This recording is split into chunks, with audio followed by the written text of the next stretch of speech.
Сәлем достар, менің каналыма қош келдіңіздер. Бүгін осындай өте дәмді пиццаны пісіретін боламыз. Ал бастайық, бізге ең алдымен жылы су, оған 2 чай қасық қант қосамыз. Оның үстіне 1,5 қасық дрожж және де жарты қасық тұз қосып, барлығын жақсылап араластырамыз.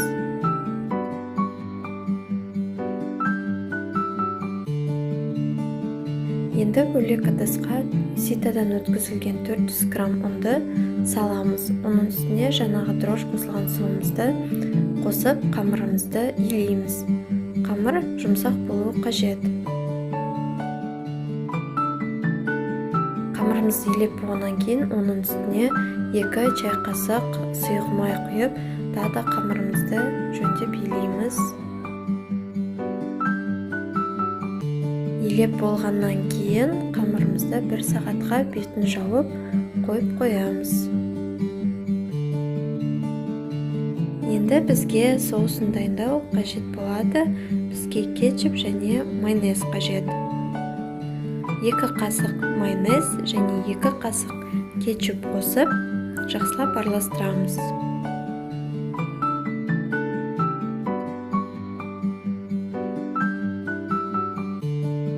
Бізге салмасына колбаса қажет болады. Осы видеода көрсетілгендей етіп, бөліктерге бөліп тураймыз.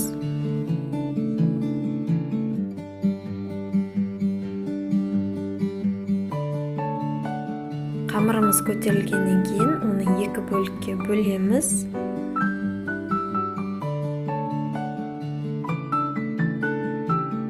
Ұн қосып, қамырымыздың формасын келтіреміз. Оқтаудың көмегімен домалақ форма қылып жаямыз.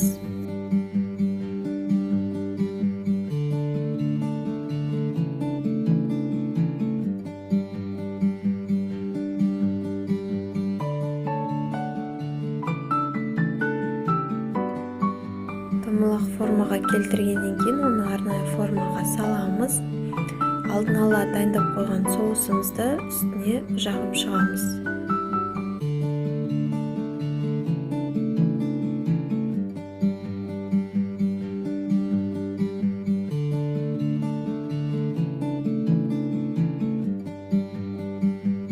Соустың үстіне кішкене сырды бетіне сеуіп шығамыз, теркадан өткізілген.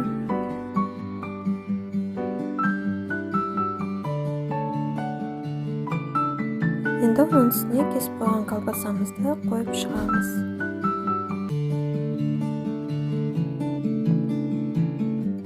Үстіне тағы да сыр себеміз.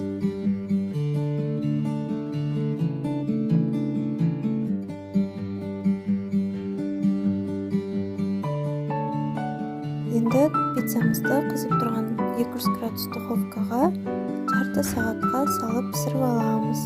Осы рецепт бойынша пицца пісіріп көріңіздер, барлықтарыңызға ұнайды деген ойдамын. Өте дәмді әрі жұмсақ болып шығады. Ас болсын!